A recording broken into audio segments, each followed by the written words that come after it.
Ika-34 na kabanata, ang pananghalian. Mga tauhang nabanggit sa kabanata.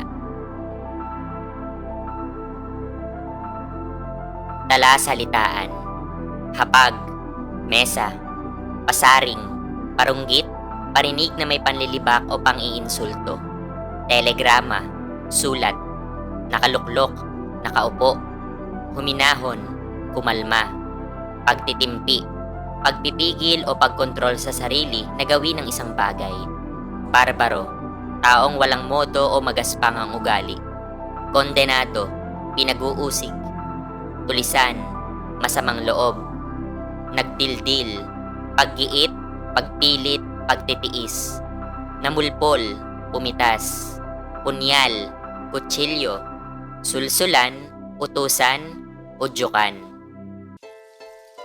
Nagdaos ng isang pananghalian sa tahanan ni Kapitan Tiago kung saan nagtipon ang mga prominenteng tao ng San Diego.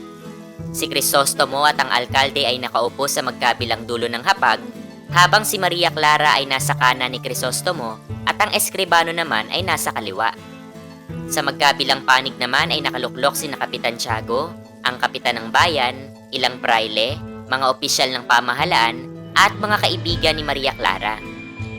Habang masigla ang lahat sa pagkain, nakatanggap si Kapitan Tiago ng isang telegrama na nag-udyok sa kanya na agad umalis sa hapag. Ang balita, darating ang Kapitan General bilang panauhin sa kanyang tahanan.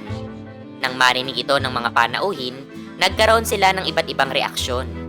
Isang malaking dagok ito kina Padre Sibila at Padre Salvi sapagkat mas pinili ng Kapitan General na tumuloy sa bahay ni Kapitan Tiago kaysa sa kumbento. Mahilig ang Kapitan General sa mga bagay na hindi pangkaraniwan, kaya walang kasiguraduhan kung gaano katagal siya mananatili doon. Habang patuloy ang pananghalian, napag-usapan ng mga panauhin ang iba't ibang paksa, ang hindi pagdating ni Padre Damaso, ang katahimikan ni Padre Salvi, ang kakulangan ng mga magsasaka sa tamang paggamit ng kubyertos, at ang mga kursong nais nilang kunin ng kanilang mga anak. Dumating si Padre Damaso at binati siya ng mga nasa hapag, maliban kay Crisostomo. Hindi nagtagal, nagbitiw si Padre Damaso ng mga patutsada laban kay Crisostomo habang inihahanda ang serbesa. Sinubukan pa ng alkalde na ilihis ang usapan, ngunit patuloy pa rin sa pagbibida ang praile. Nanatiling tahimik si Crisostomo, pinipigilan ang sarili.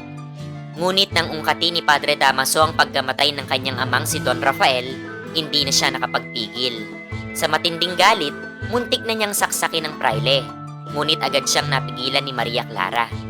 Dahil dito ay napagpasyahan ni Crisostomo na lisanin na lamang ang pananghaliang iyon.